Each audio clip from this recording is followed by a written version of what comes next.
بە قورعان چۆن بوو بە سیارەی بوو لە لای چلمەتری وەرگەڕاو سیارە کەتە سەب ئەوەی سەقفەکەی برادرم نەبوو عەلی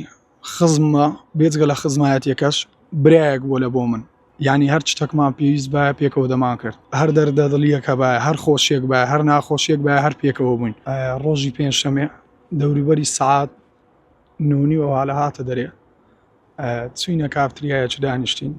سەعات 1 بوو 12:40 و دەورە چووە ماڵێ ئیدی کە چووە ماڵێ 2-3 جار کچەکەیەوە ماچ کردبوو ئیدی برادرە چ خۆمان تەلەفۆنی لۆ کرد لێی نەگەڕا تا هینایە دەرێ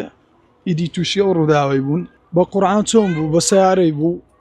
لە لای چلمەتری وەرگەڕاو سیارە کەتە سەب سەقفەکەی ئیدی جاین لە دەستدا و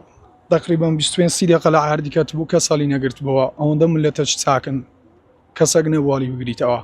تا گەیشتە خەستەخانەش جاین لە دەستدا بوو